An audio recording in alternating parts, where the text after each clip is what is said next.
les membres du gouvernement et moi-même mesurons l'étendue de notre mission. Il s'agit principalement d'atteindre l'objectif ultime fixé par le président de la transition et du CNRD, qui est le rétablissement d'un régime respectueux de l'état de droit, doté d'institutions solides et stables qui résisteront au temps et aux velléités des hommes. Elles seront établies par le biais de la démocratie, à l'issue d'élections crédibles et transparentes, acceptées de tous. Le souhait du peuple est que cette transition soit la dernière en République de Guinée. L'atteinte de cet objectif exige de refonder l'État, de sauvegarder les valeurs républicaines, de réconcilier le peuple et de poser les bases d'un développement durable. Au regard de l'extrême fragilité de notre État, pour y parvenir, je m'engage avec tout le gouvernement à investir toute notre énergie et toutes nos capacités pour la réalisation de ces préalables incontournables.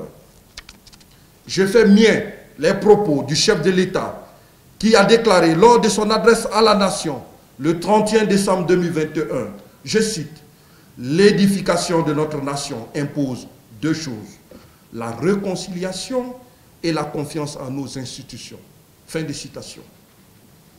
Je le rappelle ici en toute humilité, nous devons renforcer la confiance de nos concitoyens et concitoyennes envers tout détenteur ou toute détentrice de l'autorité publique en République de Guinée. Cela prendra du temps, car il est difficile de rétablir une bonne réputation et les qualités pour y parvenir n'ont malheureusement pas été mises en avant sous les régimes précédents. Je veux parler de la probité, de l'exemplarité, du civisme, de l'impartialité, de la compétence, du sens de l'intérêt général et de la compassion. Pourquoi la compassion? Tout simplement parce qu'elle est antagoniste de l'indifférence.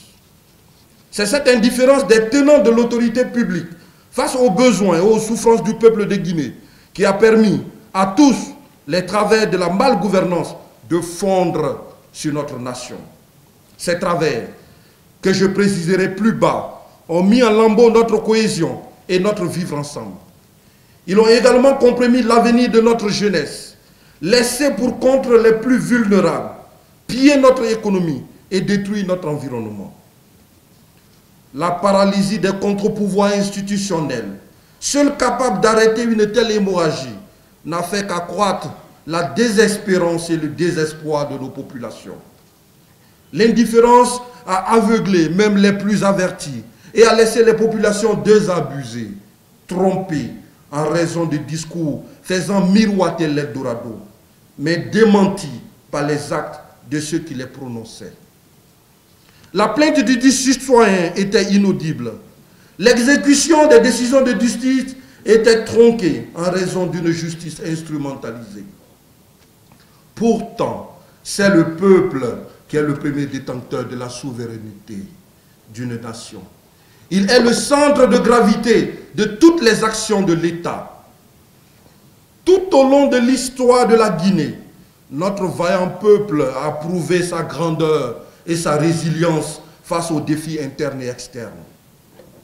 La mauvaise gouvernance en matière d'éducation, de formation technique et professionnelle, de santé et de soutien aux personnes vulnérables a aggravé la pauvreté, le chômage et l'échec scolaire avec une inadaptation des cursus et des formations pour répondre à l'ordre d'emploi disponible.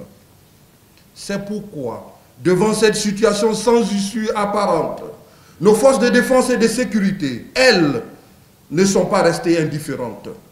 Le 5 septembre 2021, elles ont pris leurs responsabilités. Émanant du peuple, elles ont décidé de mettre en place une gouvernance vertueuse en vue de promouvoir un développement inclusif et durable.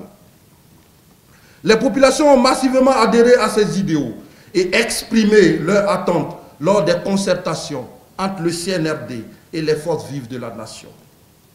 En résumé, les préoccupations des populations ont été ramenées au centre des objectifs de la mission de l'État. La vision et la volonté patriotique étant à présent affirmées, L'expérience d'une transition réussie est permise. Toutefois, cette réussite réside dans l'unité d'action de toutes les institutions de la transition et des forces vives de la nation.